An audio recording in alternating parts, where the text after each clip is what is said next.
Hello, welcome to the Book Faire, Children's Literature for Grown-Ups. I am Anthony, and today I have Amy Serig King with us on the podcast. Hello.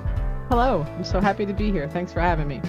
Amy Serig King, author of The Year We Fell from Space, as well as Attack of the Black Rectangles, which I recently talked about. So, Amy, you do a lot of championing for Banned Books Week, isn't that correct?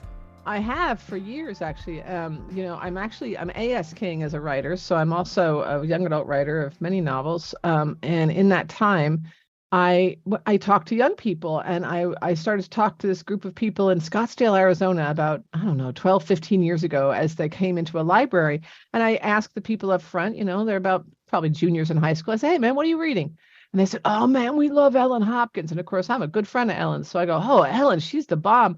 What are you reading? And they told me the stories. And I said, can you believe, because it was right after that moment where the ALA releases the list of banned books and banned authors of that year, like the most banned. And Ellen was on the top that year. And I said, can you believe she's the most banned author in the country? And they looked at me and said, what do you mean banned? And so I explained, and then they looked at me again and were like, no, we don't understand what you mean. Because of course, the books are wonderful and they're helping them and they like them a lot. But more importantly, they didn't really think that authors were banned. They just didn't know that there were books that are pulled from library shelves. They didn't realize how fortunate they were that their librarian kept all kinds of books on the shelves so that they could be helped and educated by them. So I'm a huge proponent for intellectual freedom. And once that happened to me, every single Banned Books Week, I started slowly offering what I called the free intellectual freedom Zoom, which is very bouncy, very high energy. And I'll talk to any age kids and tell them to vote and vote in every election and explain to them why it's important to have everything available, even if they don't want to see it. I have plenty of books I don't want to read, but I'm glad that they're in the library for other people to read. It's that simple. Amazing. I was kind of the same way growing up. I didn't understand the concept of banned books, but it was definitely more of an ignorance side of things where I just didn't know what was happening. It was just happening around me without any of my knowledge. I think that's how it is for all of us. Yeah. There's the famous quote of when they ban a book, read that book. I forget who says it or what the exact wording of it is, but I very much appreciate that. And Attack of the Black Rectangles kind of tackles it in probably the most direct and I'd say perverse way to go about censorship in a book I've ever seen. You mean the actual censorship that they talk about in the book? Yes, literal redaction of words and passages within the book. Anthony, I'm going to show you something that our listeners can't see, but you're going to see it. So my kid came home from school with a copy of Jane Yolen's Devil's Arithmetic. And he said, hey, Mom, somebody scratched out some of the words in this book. And me being, a trusting, person, I'm like, oh, is it pen or pencil? Somebody was just being silly. And then he said, nope, it's in Sharpie. And we all compared and it's in all of our books. And I said, you bring that book to me right now.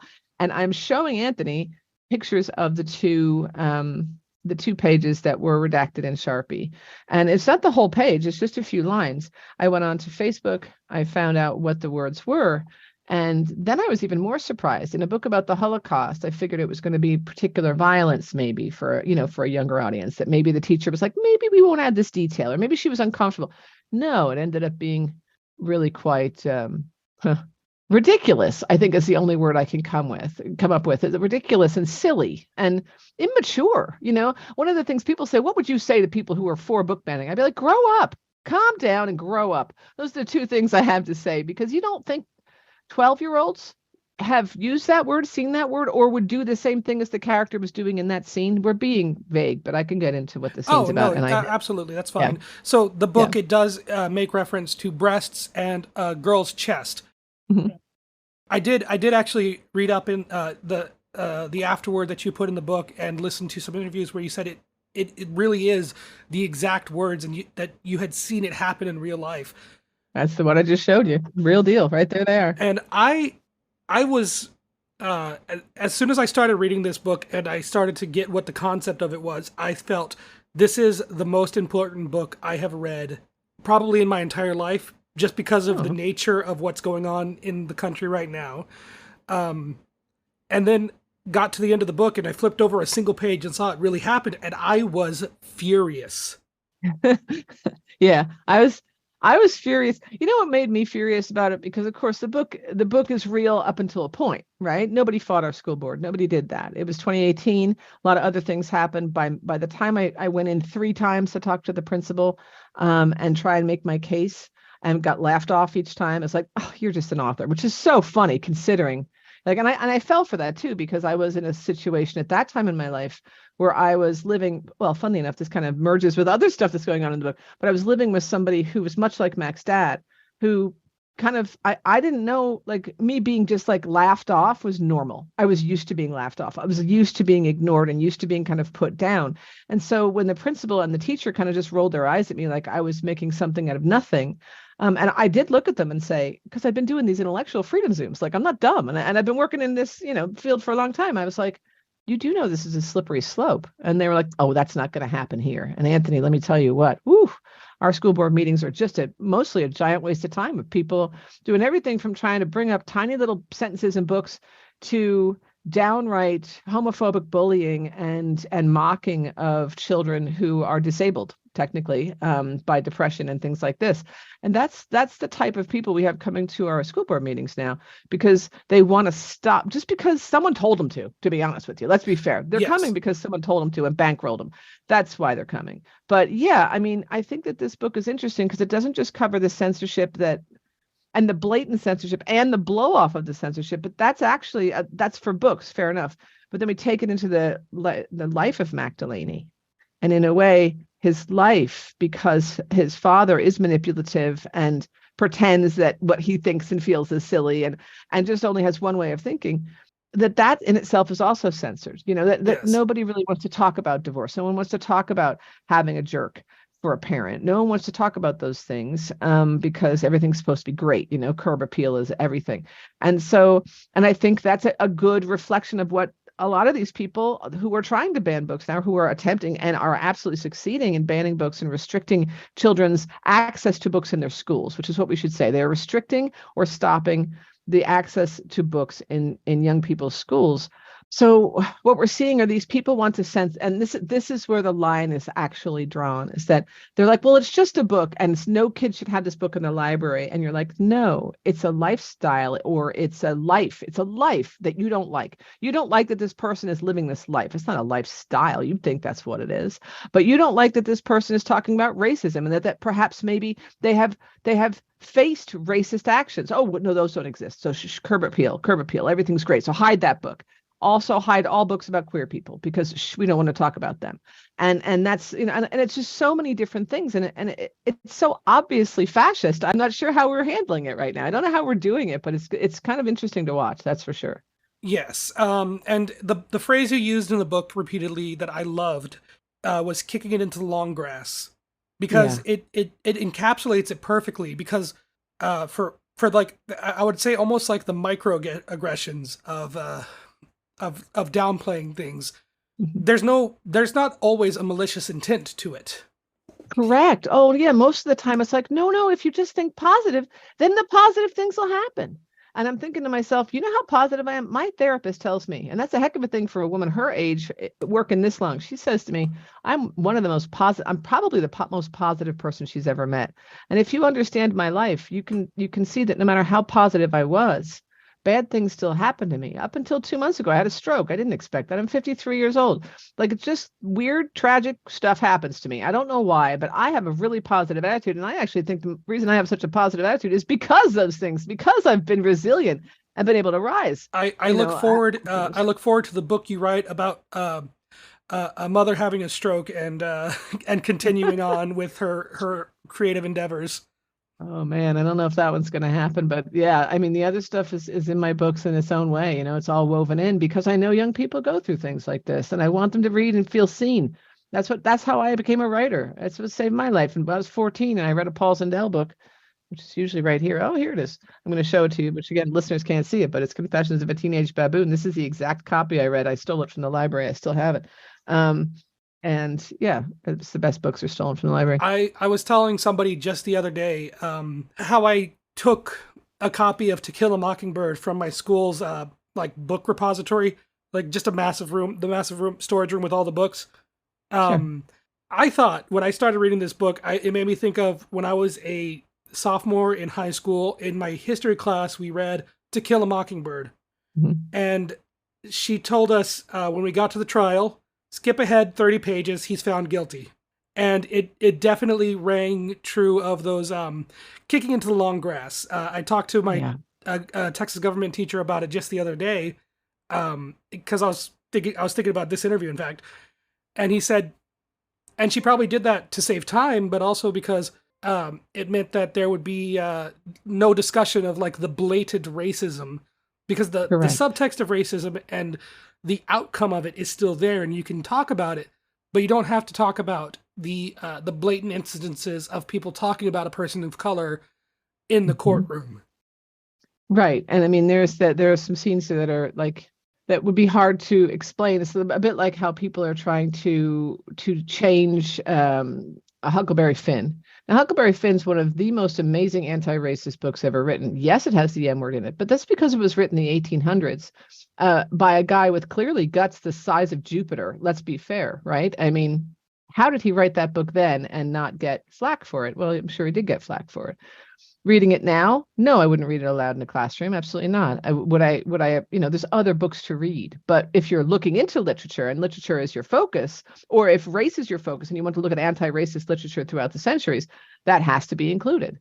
Are there problematic things when it comes to the modern classroom? Absolutely. Same as To Kill a Mockingbird. I mean, To Kill a Mockingbird needs to have, in fact, this is the most important thing when we come to these books and this sort of censorship, this sort of like skip ahead 30 pages, or we're just going to, block out this word, is that what that really is an adult avoiding a discussion that will help young people grow. That's what that is. And that's a bummer, but it's true. And it's also rubber stamped by boards who don't want parents yelling. And it's got all of these things in it, especially when we live in such a yelling and selfish culture now, very self-involved or self-interested culture, where I can be very angry. Believe me, there are things that are taught in my kids' school or books that are read that would make me go, ooh, that's not for him, right? Or that's just not okay, right?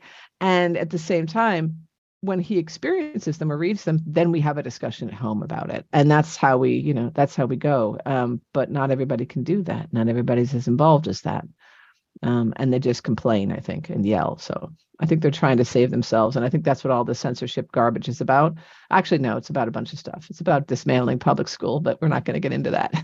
Oh no, I understand that concept Mm. very, very well. We I hear about the school voucher program constantly here in Texas. Hmm. Hmm. I had sent you a link to something I had seen. The author of the book Speak, Laurie Yeah, Halse Anderson, who was speaking at a school board that was proposing banning her autobiography, that's and correct. it was eerily similar to the ending of Attack of the Black Rectangles. I have to tell you something. Now, first of all, Laurie lives just down like county away, really. And I know Laurie a long time. We call ourselves sisters from another mister, which is fantastic. But first of all, she always speaks so eloquently on censorship and on intellectual freedom. She's a warrior, has been for a long time. And Speak was, banned and challenged and banned long ago. How old is that book now? Is it 20 years old? I I think mean, it is. I read it in my high school Yeah, I think junior it's English class. So, yeah, I'd say it's 20 years or plus now. But her speech, there's two things I noticed. I'm glad you sent me the link because I saw it the first time you sent it, and then the second time I saw it on the old thing. I thought, oh, did I see that link? And I watched it a second time, and when I did, I noticed something very interesting. I noticed there was a woman behind, and this happens at our school board meetings too. If you get up to speak and you're going to speak, and the person who is against what you're going to speak about, they're behind you, they will talk the entire time and try and distract you and throw you off. So there was a woman right behind her. I don't know if you saw this, but she was moving all the time. She couldn't sit still. And so link this in your notes for the podcast so that people yes. can go and watch it, right? But she's moving and moving. And then finally she reaches down and she pulls out a sign and puts it on her lap. Okay. So now you've got Laurie Halse Anderson in front of you talking, but right to her, if you're looking at the camera, right to her, well, when you're looking to the right, there's a woman with a sign. And the sign says ban child porn. I'd like to say something about that. Do you mind, Anthony, if I have a quick second and say something about that? Go for it. Okay. I fully welcome you to. First of all, as someone who understands the laws around pornography in this country, especially child abuse materials, which we used to call child pornography, which is child porn, is actually a really terrible term. We don't use that anymore because it implies consent. Because Right. pornography is not illegal. It is a consensual type of entertainment that is made, but if it is with a minor, it is not consensual. Therefore, it is not pornography. It is child abuse materials. That's the first part. Second part. So if you want to help kids and you want to, like, if you're really for kids and you're protecting kids, you don't have a sign that says ban child porn. Second thing is this.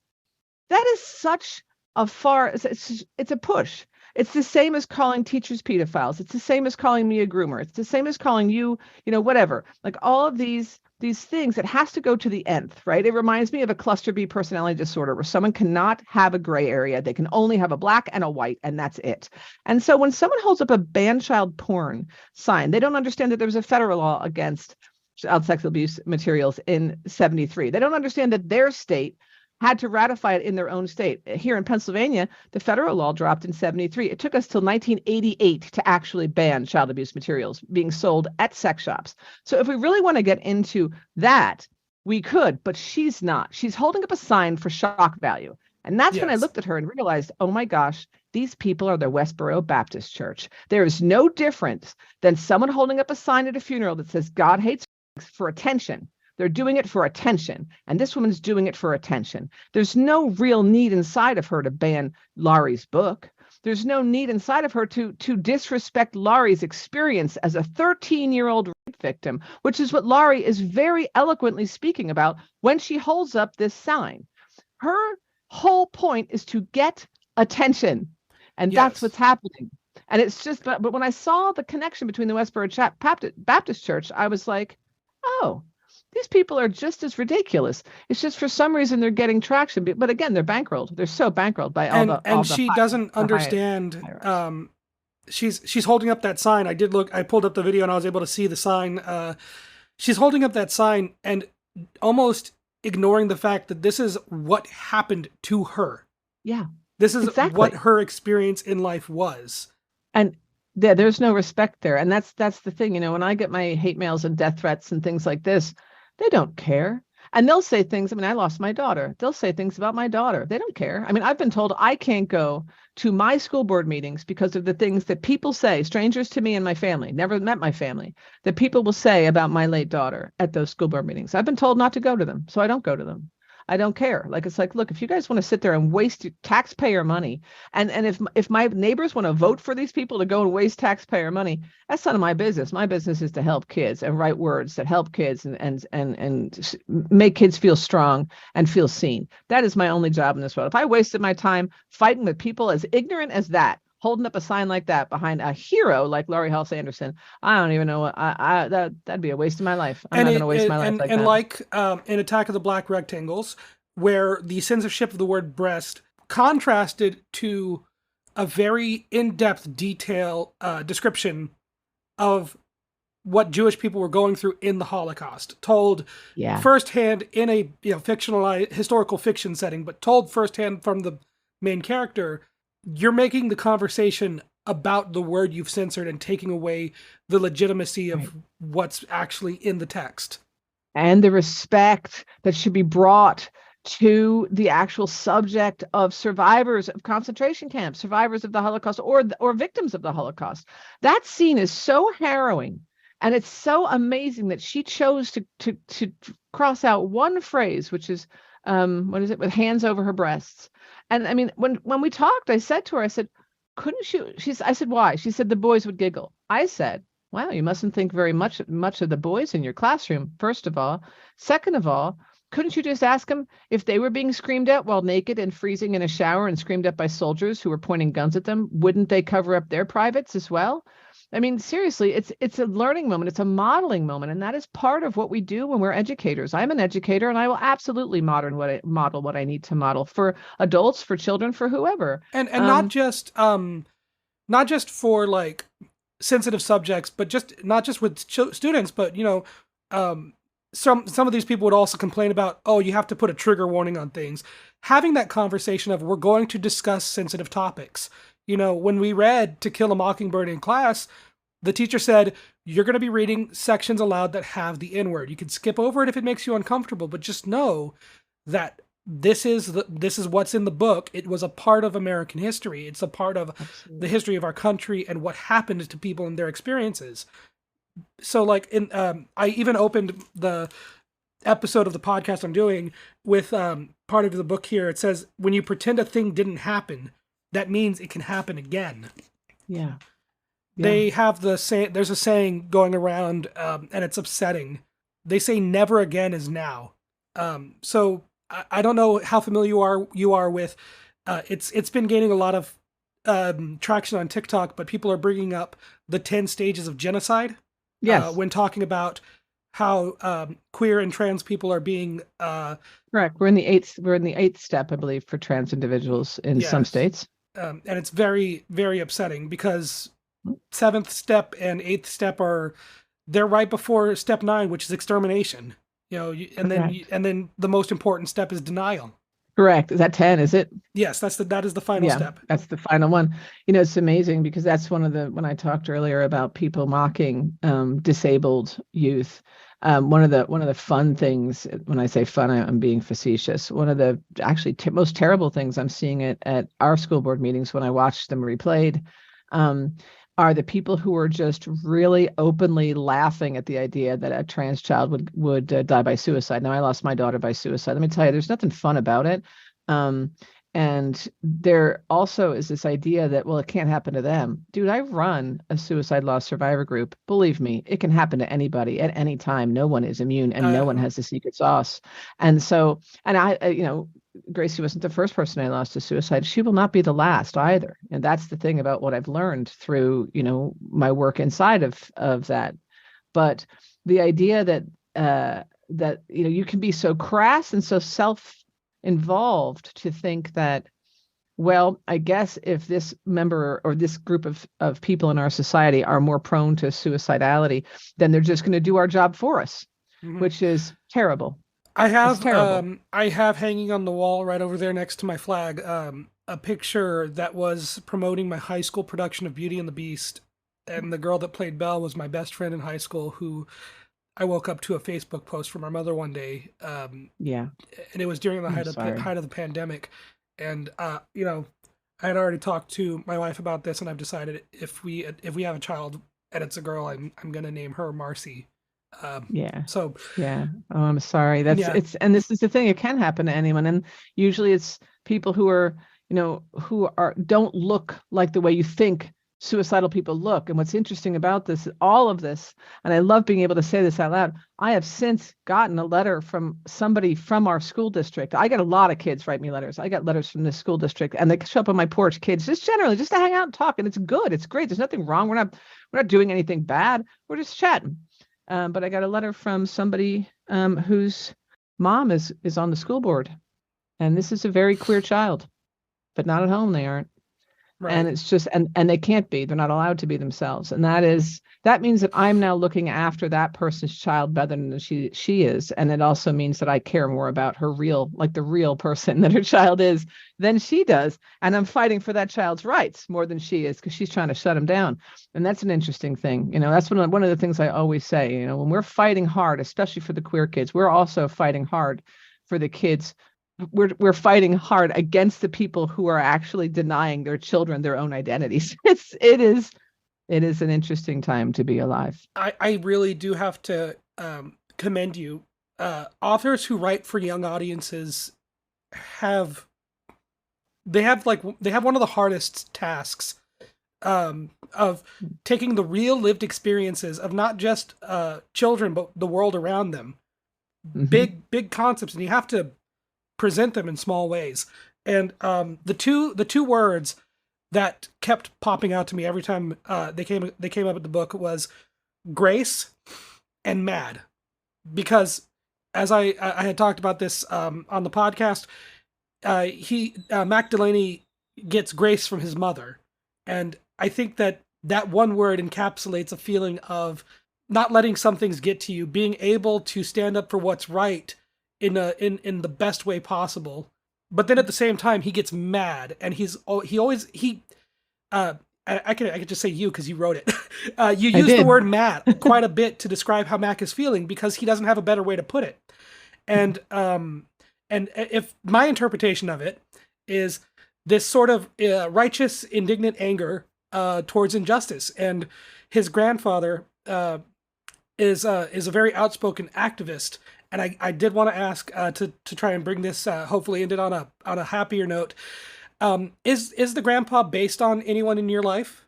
Well, it's funny. You're not the first person to ask me that. So I'll show you this on the screen. So these are my meditation beads. And I right behind me, that desk that's there, that's where I make meditation beads. So part of Granddad is me, which is interesting. And because it's my recent pair, I never go without a set of meditation beads in my pocket. I meditate. So in a way, I think Granddad was sort of me trying to channel the me I want to be into a character.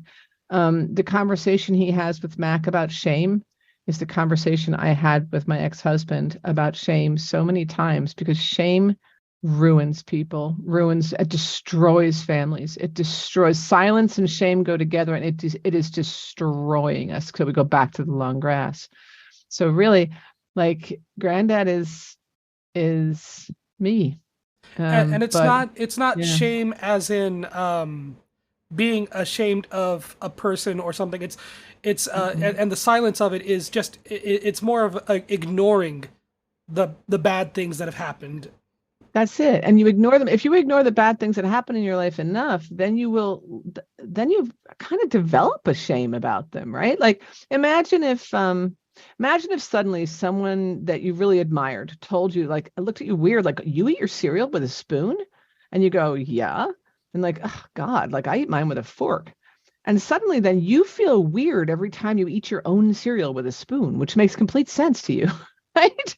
But because someone has sort of brought this judgment up, you feel funky about it after a while. It's a strange analogy, and probably I could have come up with a better one, but it's this idea that in life, like, judgmentalism, and this is something I said in a speech back in 2019, but judgmentalism is killing us.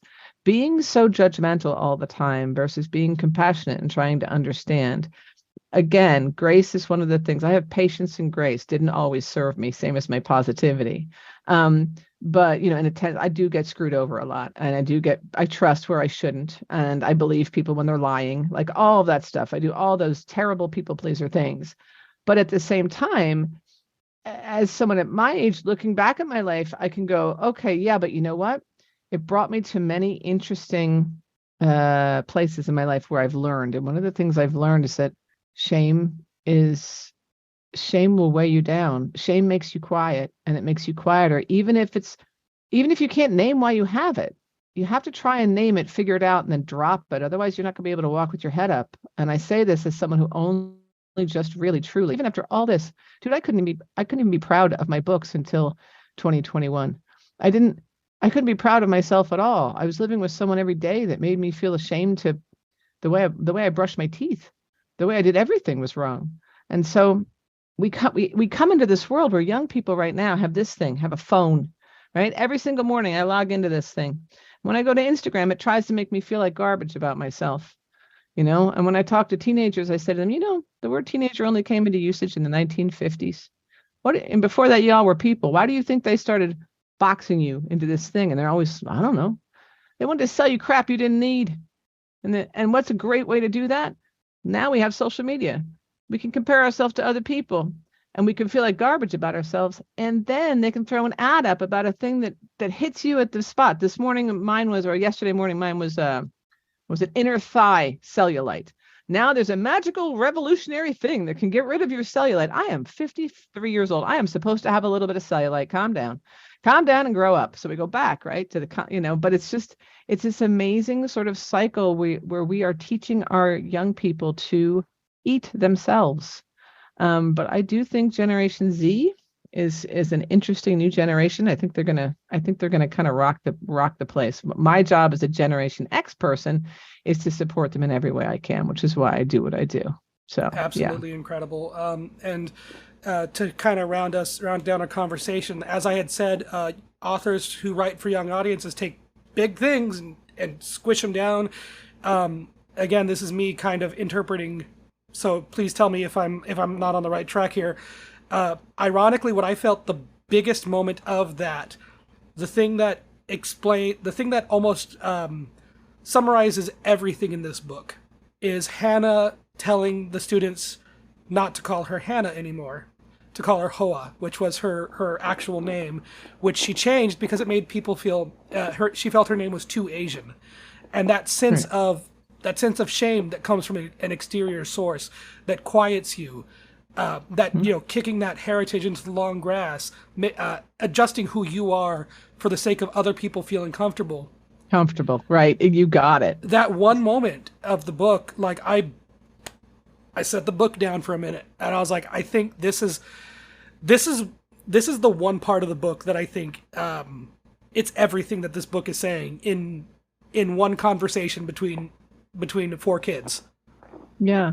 Yeah, it was funny, and I didn't really know why it came out, and then I realized, oh, how interesting. Her name was Hannah, and the character in the book is named Hannah in Jane Yellen's book. I don't plan my books. I'm a surrealist writer, so I tend to write, even if I'm not writing surrealist work, I still use the surrealist process, which means I have no idea what's coming next. And so she says it, but then I realized she's reading about Hannah. She's reading this terrible stuff about Hannah. She knows her own history and her own country's history, I'm sure too, and or her heritage. You know what I mean?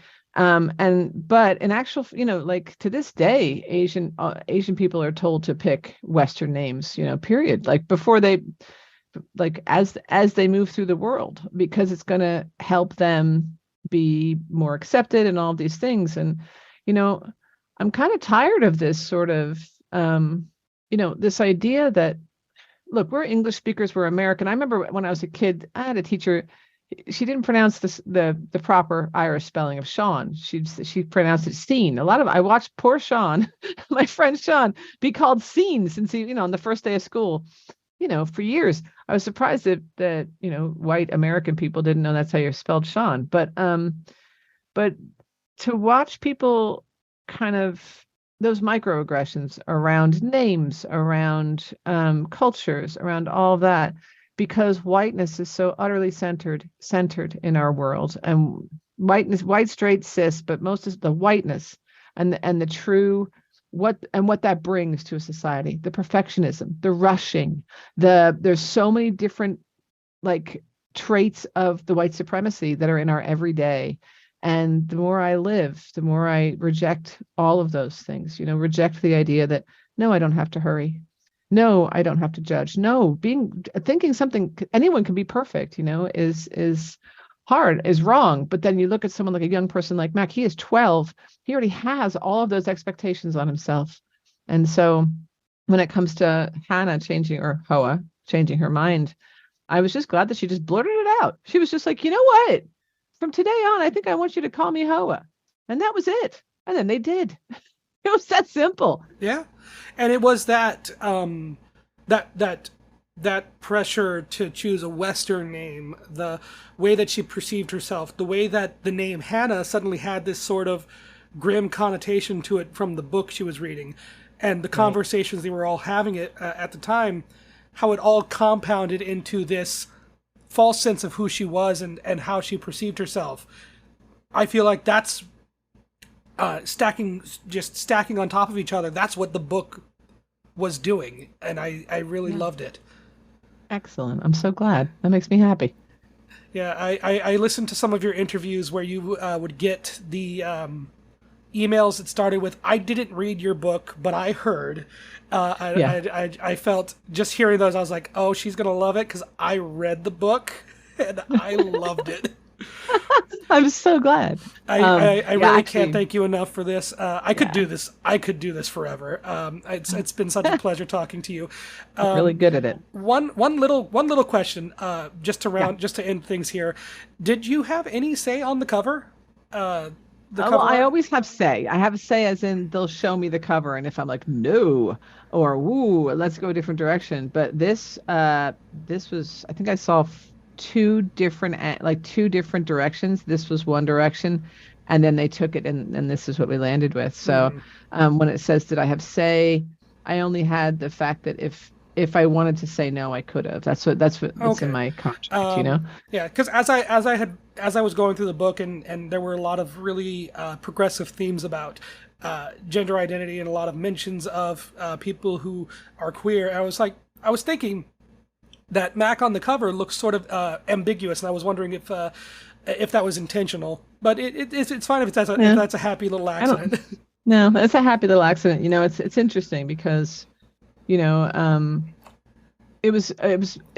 fair play to my editor, David Levithan, and my good friend, he's my good friend, a long time, amazing friend, long before he was my editor. But this is the first book he was my editor on, and I had been kind of beating around the bush with Dennis's, asexuality, and I didn't know quite how, because here's the thing. Regardless of, and this, I'm sorry, I'm going to go off on one, but that's okay. So we'll just call this like podcast 2.0. But one of the things that gets me is that, and it doesn't matter what age, it can be 10, it can be 13, it can be 17, it can be 25. When a queer person is like, hey, I think I identify this way, the adults, and I'm putting air quotes around them will say, you're too young to know that. You're too young. You're too young. At the exact same time, here these guys are in 6th grade. Do you remember 6th grade? I mean, people were getting married. People were talking about, like, people were going out with each other. People were starting to kiss each other, that kind of stuff. And probably more. I don't know. I still lived in an innocent farm life in my head. But all these things were happening. And yet we're like, oh, you don't want to think about being queer at this age. You don't want to think about being asexual. You don't want to think about any of these labels. They've complicated everything. They don't understand that they've actually made things a lot more navigatable for people. The amount of letters I've gotten from people my age or older that said, thank you for saying the term aro ace in that book. If I'd have read this in a book when I was that age, I would have researched it, found out what it meant, understood myself so much better, and I wouldn't have tried so hard for 30 years to fit into something I didn't fit into. And if that's what one mention of a very small mention of someone's identity in a book can do for a reader, even for an adult reader, to heal their inner child. I always say I'm all in. I always say every time I read a book, I learn a little more about myself. Yeah, that's I was saying, I could pick up this book, go to any page, I could find something to talk to you about for another hour. I was going through some pictures on my camera. I took a picture of the chapter titled Chapter 11, where Mac says that the book, things get scary around Chapter 11. And I was like, the plot's about to start picking up, and that is some literary genius. I'm loving that. Where can people find you on the internet? They can find me at my website, which is as-king.com. You can find me on, I don't think I'm going to be on Twitter much longer. It's just too transphobic for me. But I still stay there at AS_King. But on Instagram, I'm AS_King_, which is weird, but you can just Google all that. All those links are on my website. But that's where you can find me. And I'm so happy you had me here today. Thank you so much. I could talk for hours about this. You're I am delighted. I am so delighted. I was telling somebody that I was nervous because the first author interview I ever did was somebody who I produced an audiobook for, so I had kind of gotten to know them. This was my first time, this was like the third or so cold email I've sent out asking about an interview, and the first time it's actually became an interview. And I can't thank you enough for being here. This has been just a lovely experience. I swear I could just talk with you all day about banned books, about censorship, about the queer identity subtext of this story. I do just this was so wonderful. Thank you very much. I'm so glad. This was a super fulfilling experience. I'm glad you did it. I hope other authors answer you and get back to you. I don't think any of them are going to be half as cool as me, though, Anthony. Just got to warn you. I can already tell. I can already tell. Thank you so much. Bye-bye. Take it easy. You can see it. And that was an interview with author Amy Sarah King, her book Attack of the Black Rectangles. You can find her on as-king.com. She is on all the social medias, as she mentioned as well. Thank you so much for listening to the Book Fair. I'll talk at you next time.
If you're still listening, thank you so much for checking out the Book Fair. If you've stuck around this long, I wanted to let you know I have launched a Patreon for the podcast.